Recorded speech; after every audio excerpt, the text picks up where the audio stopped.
요한복음 15장 1절에서 8절까지 말씀. 자, 우리 한 절씩 교독하도록 하겠습니다. 쉬운 성경으로 읽습니다. 나는 참 포도나무요 내 아버지는 정원사이시다.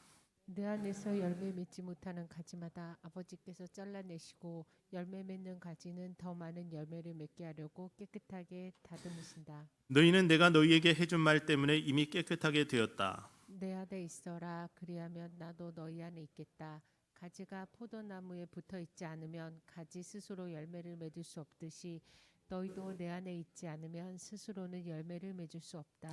나는 포도나무요 너희는 가지다. 사람이 내 안에 있고 내가 그 안에 있으면 그는 열매를 많이 맺는다. 그러나 나를 떠나서는 너희가 아무것도 할 수 없다. 누구든지 내 안에 있지 않으면 그 사람은 꺾여서 말려버리는 가지와 같다. 사람들이 마른 가지를 주워다 틀에 먼저 버릴 것이다. 너희가 내 안에 있고 내 말이 너희 안에 있으면 무엇이든지 원하는 대로 구하여라. 그리하면 너희에게 이루어질 것이다. 너희가 열매를 많이 맺어 내 제자인 것을 나타내면 이것으로 내 아버지께서는 영광을 받으신다. 아멘. 여러분, 좋은 습관이 좋은 사람을 만듭니다. 그래서 좋은 습관, 좋은 사람이란 주제로 제가 2주간의 설교를 여러분하고 나누었는데요. 그러니까 좋은 습관을 갖는 것, 이것이 좋은 일입니다. 그래서 좋은 습관을 만들기 위해서 우리는 많은 노력을 해야 됩니다. 그래서 이게 정말 좋은 일이다, 좋은 습관이다 싶으면 그 습관 들이기 위해서 꾸준히 그 일을 하는 거예요. 여러분, 말씀 생활, 여러분이 성경을 읽고 묵상하고 큐티하는 거, 이게 좋은 일이에요? 나쁜 일이에요? 뭐 고민할 것도 없어요. 좋은 일이에요. 그러면 이 좋은 일인 거 알면 어떻게 해야 됩니까? 꾸준히 해야 돼요. 그래야지 습관이 됩니다. 기도 생활 좋은 일입니까? 나쁜 일입니까? 좋은 일이에요. 그러면 꾸준히 해야 되는 거죠. 예배 생활 좋은 일이에요? 나쁜 일이에요? 좋은 일이죠.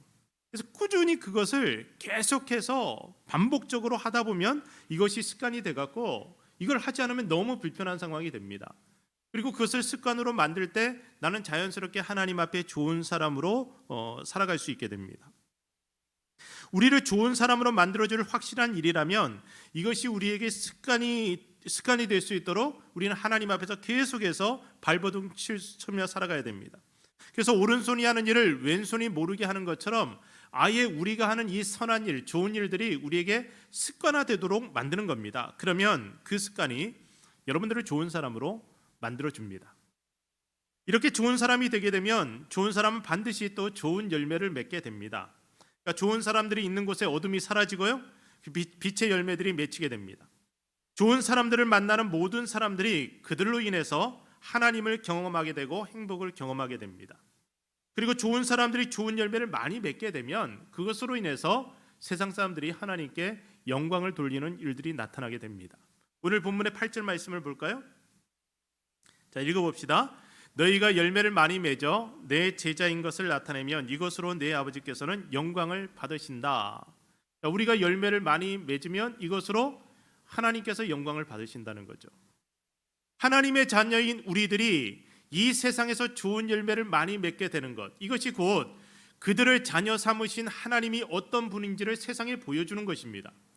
그런데 지금 이 세상은 하나님의 자녀인 우리들의 삶을 보면서 하나님께 영광을 돌리기는커녕 오히려 하나님을 모욕하는 일들을 하고 있습니다. 그러니까 교회가 성장하고 또 수많은 그리스도인들이 자신들의 성공의 비결을 하나님의 축복이라고 간증하고 있는데도 세상은 그것을 그다지 좋게 보지 않습니다. 그러니까 교회가 성장하는 것, 그리고 그리스도인들이 성공하는 것, 이것이 세상의 눈에 좋은 열매로 보이지 않기 때문입니다. 그렇다면 세상이 볼 때 좋은 열매는 무엇일까요? 그리고 우리가 맺어야 될 좋은 열매는 무엇일까요? 평생을 살면서 스스로 성공한 인생이라고 평가할 사람이 있다고 생각해 보세요. 그런데 이 사람이 많은 것을 이루었음에도 불구하고 아무도 이 사람으로 인해 행복해지지 않았다면 이 사람은 성공한 인생이라고 평가할 수 없습니다. 주님이 잎사귀만 무성하고 열매를 맺지 못하는 무화과 나무를 저주하신 적이 있습니다. 여러분, 무화과 나무, 포도나무 이런 과실수는 열매가 중요해요. 열매를 맺기 위해서 과실수가 존재하는 겁니다. 그런데 열매를 하나도 맺지 못한 채 잎사귀만 무성하다면 이거 쓸모없는 나무가 되는 거죠. 나무의 잎사귀는 나무 자신을 위해서 꼭 필요합니다. 잎사귀가 있어야지 수분을 흡수하고 그리고 이 햇빛을 흡수하고 그리고 열매를 맺을 수 있는 모든 양분들을 흡수할 수 있습니다. 여기에 비해서 열매는 남을 위한 것입니다. 그러니까 열매를 맺게 되면 오히려 귀찮아져요. 그러니까 사람과 짐승들이 그 열매를 따먹기 위해서 나무를 괴롭게 만들기도 합니다. 그러니까 나무 입장에서는 괴롭지만 그러나 그것이 과실수가 존재하는 이유이기 때문에 나무는 어쨌든 열매를 맺어야 됩니다. 만약 사람들이 여러분들에게 도움을 구하기 위해서 여러분들에게 무엇인가를 얻기 위해서 여러분을 귀찮게 한다면 여러분 그것으로 감사하셔야 돼요. 내가 쓸모있는 존재구나라는 그런 생각을 하실 수 있는 겁니다. 우리가 열매를 맺어서 세상을 행복하게 만드는 사명을 갖고 이 세상에 보내어진 하나님의 사람들이라는 사실을 기억해야 된다는 거죠. 그러니까 잎사귀가 무성한 것은 그리스도인들의 자랑거리가 결코 될 수가 없습니다. 그러니까 내가 직업적으로 성공하고 또 좋은 집에 살고 좋은 차를 타고 물질의 풍요를 누리는 것, 이것은 단지 잎사귀가 무성한 나무의 모습입니다. 왜 잎사귀가 무성해야 돼요? 열매를 맺기 위해서 잎사귀가 무성해야 되는 거예요. 그러니까 내게 주어진 그 풍요로움이 다른 사람들을 행복하게 만들 때라야 우리는 그것을 좋은 열매라고 말할 수 있는 겁니다. 주님이 오늘 본문을 통해서 자신을 참 포도나무라고 말씀하시고 하나님은 정원사라고 소개하십니다. 그리고 우리를 가리켜서 포도나무 가지라고 말씀하세요. 그러니까 하나님이 에스겔서 15장 2절을 통해서 포도나무 가진 우리들에게 이런 질문을 하십니다. 여러분 에스겔서 15장 2절 말씀 볼까요? 자, 같이 읽어봅니다. 사람아 포도나무가 다른 나무보다 더 왜 안 나올까요? 자막이 없어요? 제가 읽어드립니다. 사람아 포도나무가 다른 나무보다 더 쓸모가 있느냐? 숲속의 다른 나무보다 무엇이 더 나으냐? 다시 읽어드릴게요. 사람아 포도나무가 다른 나무보다 더 쓸모가 있느냐? 숲속의 다른 나무보다 무엇이 더 나으냐? 이 포도나무 관상용 건축용도 아니고 오직 열매를 위해 존재하는 것이 예수님이 말씀하시는 포도나무입니다. 그러니까 열매를 맺지 못하면 포도나무는 존재 의미를 잃어버리는 거예요. 그러니까 존재 의미를 잃어버리면 결국에는 꺾여서 불에 던져져서 땔감으로 쓰일 수밖에 없는 그런 게 이제 포도나무 가지예요. 그러니까 사명을 위해 우리의 생명이 있는 겁니다. 그러니까 우리는 열매를 맺기 위해 이 세상에 존재하는 것이에요. 그런데 그냥 잎사귀만 무성해서 그거 자랑하면서 자기의 존재 가치를 잎사귀로 증명하려고 하면은 실패한 인생이 된다는 겁니다. 우리가 더 잘 살아보겠다고 열매 맺는 삶을 포기하게 된다면, 우리의 생명을 위해서 사명을 포기해 버린다면 우리가 가지고 있는 이 생명, 우리가 누리고 있는 그 모든 것이 무슨 소용이 있겠냐는 거예요. 오늘 우리가 다른 사람들에 비해서, 세상 사람들에 비해서 교회를 나온다는 그 사실 외에 믿지 않는 사람들보다 나은 것이 무엇이 더 있겠습니까? 뭐가 있겠어요? 여러분 2절 말씀을 볼까요? 2절 말씀. 자, 저거 아닌데? 오늘 본문 2절. 예, 맞습니다. 예, 아닌데? 예, 저거예요. 예, 같이 읽어봅니다. 내 안에서 열매 맺지 못하는 가지마다 아버지께서 잘라내시고 열매 맺는 가지는 더 많은 열매를 맺게 하려고 깨끗하게 다듬으신다. 자, 주님이 열매 맺지 못하는 가지에 대해서는 과감하게 가지치기 하실 것이라는 거예요. 그리고 열매 맺는 가지에 대해서는 더 깨끗하게 하셔서 더 많이 열매 맺게 만드시겠다고 말씀하십니다. 저는 우리 모두가, 그리고 우리 교회가 주님이 잘라버릴 가지가 아닌 귀히 여겨서 깨끗하게 만들어서 더 많은 과실을 맺게 만드는 그런 가지가 되길 우리 주님 이름으로 축복합니다. 그동안 한국교회가 무성한 잎사귀를 자랑하며 지내왔어요. 저도 그것이 너무 자랑스러웠습니다. 그러니까 100년 만에 1000만 성도가 생겨났어요. 세계적인 대형교회가 한국에 수두룩합니다. 한국인들이 미국에 이민 오면 교회부터 세웠고요, 우리 한민족의 독특한 성향이 이민교회의 성장과 발전을 이끌어온 것도 사실입니다. 미국 전체를 통틀어서 3,800여 개의 한인교회가 있고요, 이곳 시애틀에도 200여 개의 한인교회가 있습니다. 그런데 그렇게 잎사귀가 무성해서 푸릇푸릇하고 건강한 것 같은데 왜 세상은 점점 더 흉악해져 갈까요? 그리고 왜 세상 사람들은 이 잎사귀가 무성하고 아름다운 교회를 향하여서 개독교라고 욕을 하는 걸까요? 교회는 세상이 타락해서 말세라고 말하는데 세상은 교회가 교회답지 못하니까 말세라고 말합니다. 세상은 우리에게 잎사귀가 아닌 열매를 기대하고 있습니다. 그들은 우리에게서 나오는 열매를 먹고 싶어 합니다. 문제는 세상이 먹을 만한 좋은 열매를 우리들이 맺지 못하기 때문에 세상은 악해져 가고 있습니다. 좋은 세상은 우리가 좋은 사람이 되어서 좋은 열매를 맺을 때 저절로 이루어지게 됩니다. 주님이 우리에게 기대하시는 열매, 믿지 않는 이들이 우리에게서 얻어가야 할 열매는 무엇일까요? 어떤 열매를 그들은 기대하고 주님은 우리에게 어떤 열매를 원하시는 걸까요? 오늘 두 가지만 생각해 보려고 합니다. 첫째는요, 착한 행실입니다. 착한 행실. 이 착한 행실 할 때 이제 마음이 조금 불편한 분들이 있을 거예요. 저도 그렇게 뭐 떳떳하지 않으니까. 마태복음 5장 16절 보세요. 읽어봅니다. 이같이 너희 빛이 사람 앞에 비치게 하여 그들로 너희 착한 행실을 보고 하늘에 계신 너희 아버지께 영광을 돌리게 하라. 자, 우리의 빛을 사람들 앞에 비치게 하여서 그들로 너희 착한 행실을 보고 하늘에 계신 너희 아버지께 영광을 돌리게 하라. 우리가 비춰야 될 빛이 뭐예요? 착한 행실이에요. 우리를 통해서 드러나는 착한 행실, 그것을 통해서 세상 사람들이 하나님 아버지께 영광을 돌릴 수 있게 하라는 겁니다. 세상 사람들은요, 우리의 신앙 행위를 통해서 하나님께 영광 돌리지 않아요. 이야, 저 사람들 예배 드리는 모습 보니까 너무 감동적이다. 어떻게 저렇게 뜨겁게 찬양하냐? 어떻게 저렇게 말씀 앞에 순종하는 모습, 야, 기도하는 모습 너무 대단하다. 방언하는 거 봐라, 신기하다. 와, 저 사람 뭐 저 신유의 은사가 나타나네, 대단하다. 그러면서 하나님께 영광 돌리지 않는다는 거예요. 그럼 믿는 자들이 그런 것을 보고 감동하고 하나님께 영광을 돌리는 거예요. 믿지 않는 자들은 교회의 어떤 신앙행위 그다지 관심 없습니다. 그들은 우리의 착한 행실을 보면서 하나님께 영광을 돌리는 거예요. 그 착한 행실을 보면서 야, 교회가 그래서 필요하구나, 그리스도인들이 그래서 있어야 되겠구나 말하는 겁니다. 교회는 커졌고 기독교인들도 많아졌는데 교회 다니는 사람들이 더하다는 소리가 들려옵니다. 어떻게 교회 다니는 것들이 더해? 이런 얘기들 해요. 우리가 굳이 악한 사람들을 상대할 때까지 바보처럼 손해볼 필요는 없습니다. 그런데 나보다 더 어렵고 힘든 사람들을 상대할 때에는 손해 좀 보면 어떻습니까?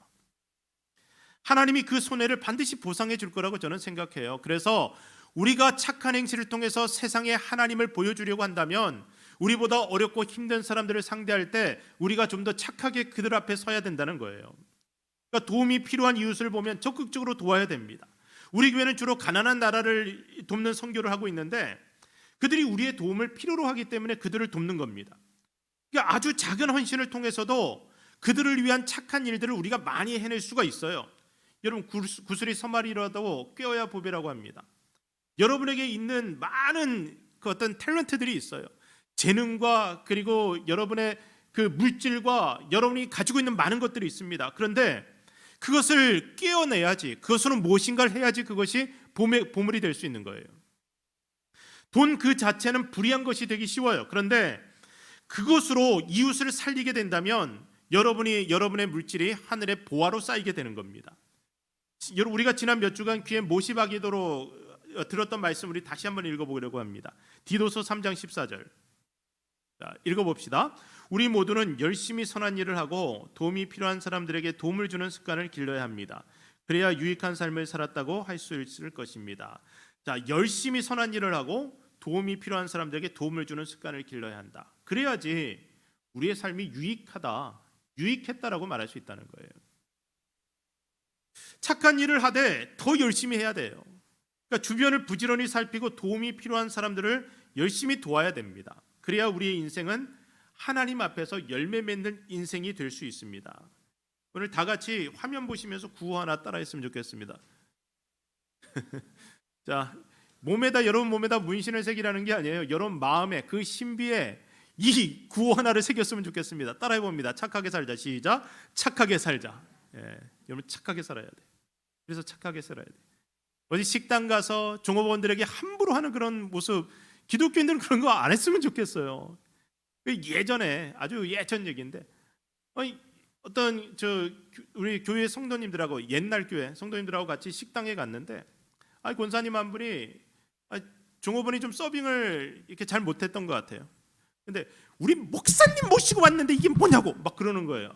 진짜 창피해서 거기서 시키도 못 하겠더라고요. 너무 창피하더라고요.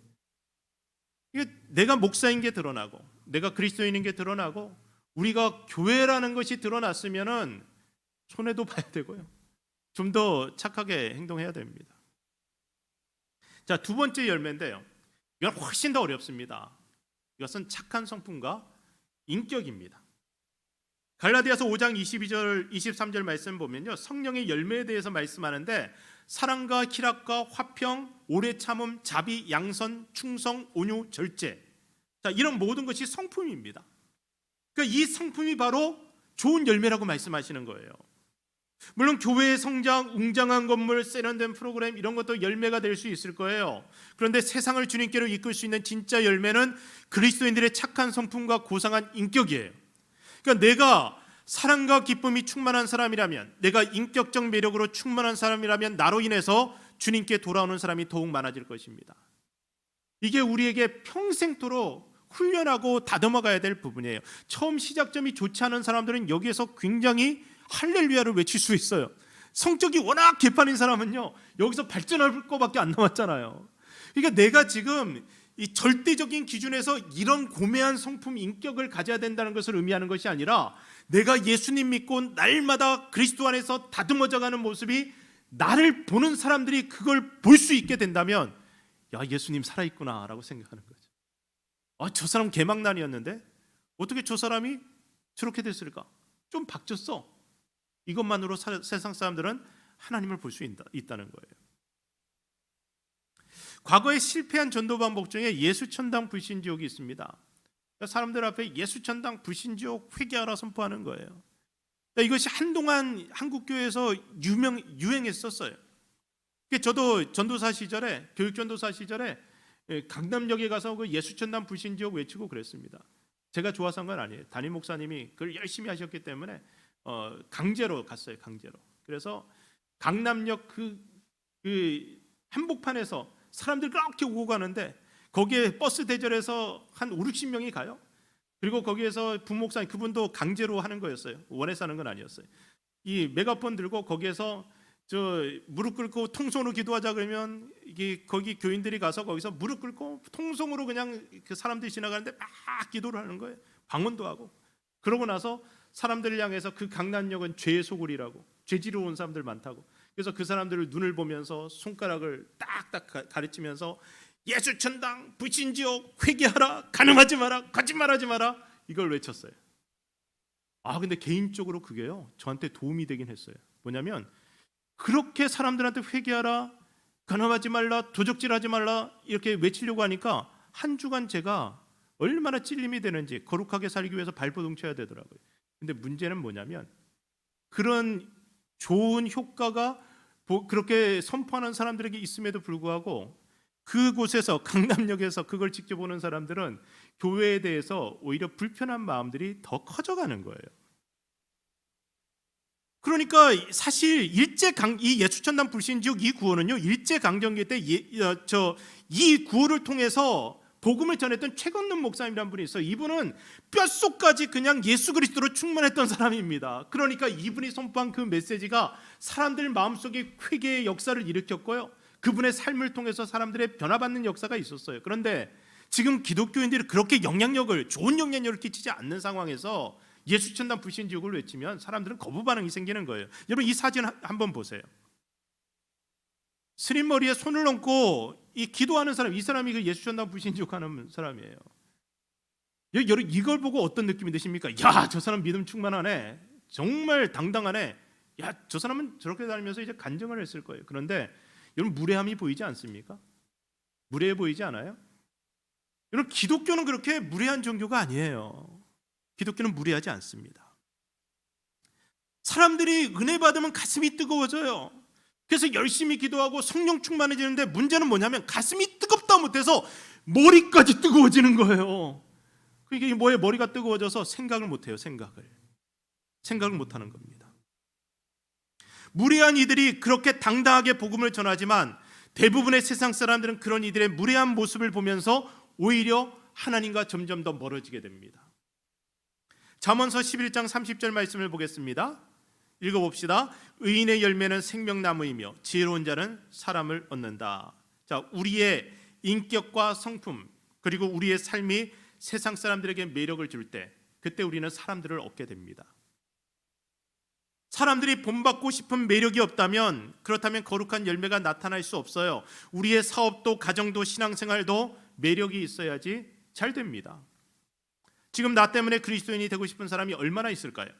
정말 나는 열매를 맺는 가지일까? 어떻게 하면 주님이 귀히 여기시는 그 열매 맺는 가지가 될 수 있을까?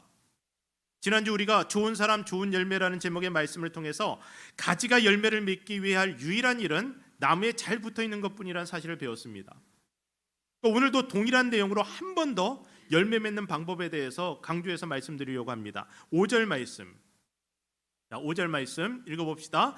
나는 포도나무요 너희는 가지다. 사람이 내 안에 있고 내가 그 안에 있으면 그는 열매를 많이 맺는다. 그러나 나를 떠나서는 너희가 아무것도 할 수 없다. 자, 예수님을 떠나서는 우리가 무엇인가를 할 수 있어요? 없어요. 아무것도 할 수 없어요. 그것으로 무엇인가 하는 것 같지만 예수님 떠나서도 목회할 수 있고 선교할 수 있고 예수님 떠나서도 착한 일 많이 할 수 있는데, 그런데 그것이 하나님이 받으시는 열매가 아니고 세상 사람들이 하나님께 영광 돌리는 열매가 아니라는 거예요. 그러니까 나무를 떠난 가지는 절대 좋은 열매를 맺을 수가 없습니다. 땔감에 불과한 마른 나무가지일 뿐이에요. 우리가 포도나무이신 예수님을 떠난다면 우리는 결코 아무런 열매를 맺을 수 없다는 사실을 기억해야 된다는 겁니다. 스스로 열매 맺겠다고 발버둥치게 되면 우리에게 인간의 냄새만 풍기기 시작합니다. 그러니까 위선과 가식이 드러나는 거예요. 그러니까 가짜 열매인 거죠. 많은 이들에게 훌륭하다는 평판을 받던 어떤 분의 본판을 보고 나서 제가 당황했던 적이 있습니다. 충격을 받았어요. 사람들에게 그렇게 좋은 이미지를 보여줬지만 실제 그 사람의 본 모습, 그 사람의 인격은 그렇지 않은 거예요.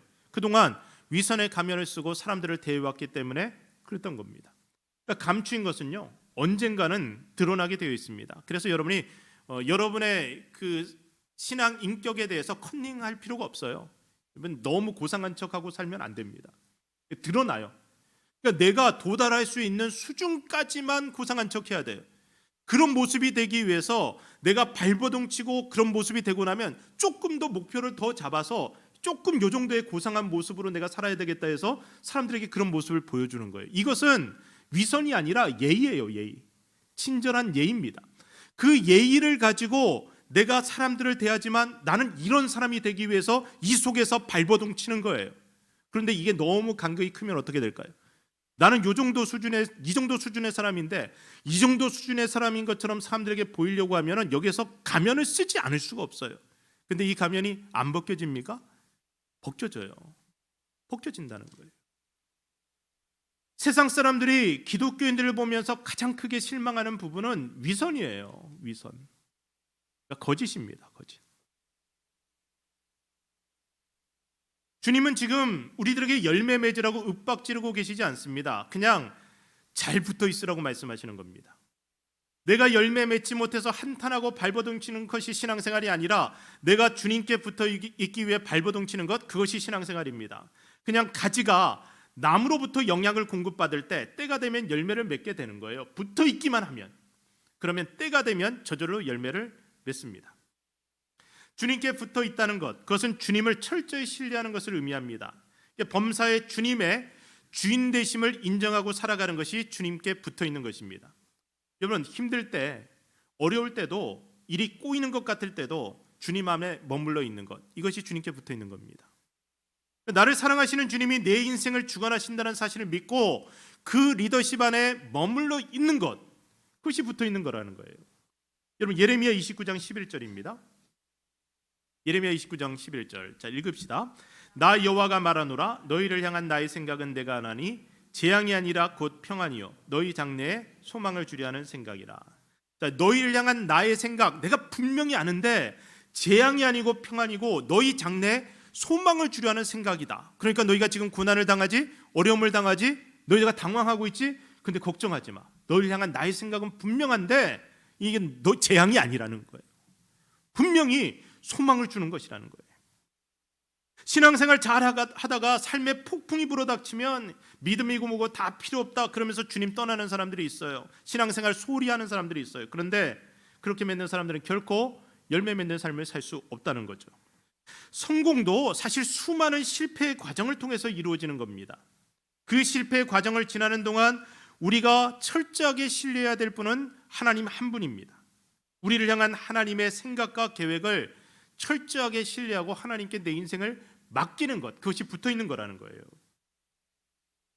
주님은 주님을 신뢰함으로 떠나지 않는 하나님의 백성들에게 반드시 열매 맺는 축복을 허락해 주시는 분입니다. 그래서 우리는 하나님의 주인 되심을 인정하고 그분의 말씀에 철저하게 순종하면서 살아야 됩니다. 이것이 붙어 있는 모습이에요. 7절 말씀 읽읍시다. 너희가 내 안에 있고 내 말이 너희 안에 있으면 무엇이든지 원하는 대로 구하라. 그리하면 너희에게 이루어질 것이다.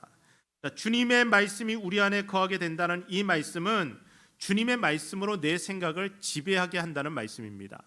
그러니까 그분의 뜻이 내 뜻과 너무나 다를 때에도, 그분의 뜻이 내 인생을 송두리째 앗아가는 것 같을 때도 그 뜻에 내 뜻을 굴복시킬 수 있어야지 그것이 주님 안에 거하는 것, 주님 말씀이 내 안에 거하는 상태가 되는 겁니다. 그리고 그때 드리는 기도는요, 정말 능력 있는 기도가 됩니다. 하나님과 내가 한 뜻이 된다면 그때 내가 드리는 기도 반드시 응답될 수밖에 없어요. 여러분, 남편분들에게 제가 한번 도전해보고 싶습니다. 집에 가서 아내에게 그렇게 말해보세요.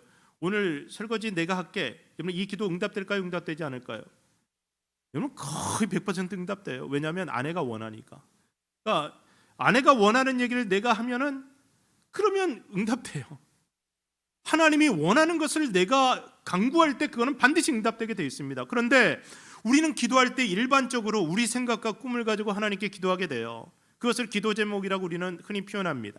건강, 물질, 형통함을 위해 우리가 하나님께 기도해요. 그리고 그 뜻이 이루어지지 않으면, 우리의 기도 제목이 이루어지지 않으면 금식도 하고 기도원에도 올라가 봅니다. 근데 이거 다 좋아요. 왜냐하면 그렇게 열정 가지고 기도하는 것은 기도하는 것 자체만으로도 좋은 것이기 때문에 그렇습니다. 그런데 잘못하면 문제가 돼요. 어쩌면 내 생각에 꽉 묶여 있어서 기도하면서도 하나님 생각 무시하고 내 생각만 막무가내로 내 욕심을 따라 하나님께 부르짖을 수 있기 때문에 그렇습니다. 그러니까 응답받는 기도는 자기 욕심에 따라 드려지는 기도가 아니라 주님 안에 거하기 위해 발버둥치고 깍져지고 다듬어지고 깨어진 마음으로 드리는 기도가 응답받는 기도입니다. 야구 보시면요, 투수와 포수가 사인을 주고 받잖아요. 근데 투수가 이렇게 던지겠다 뭐 별의별 사인을 하면 거기에 대해서 뭐 오케이 하면은 그때 던지는 거예요. 근데 포수가 계속 아니라고 하는데 투수가 자기 마음대로 던지지 않잖아요. 사인이 맞아야 돼요.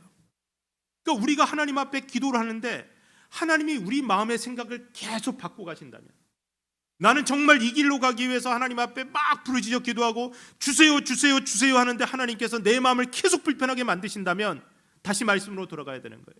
말씀 읽고 기도하고 그리고 묵상하고 생각하고 다시 하나님의 뜻을 구하는 가운데 하나님이 내 입을 열어서 다른 방향의 기도를 하게 하세요.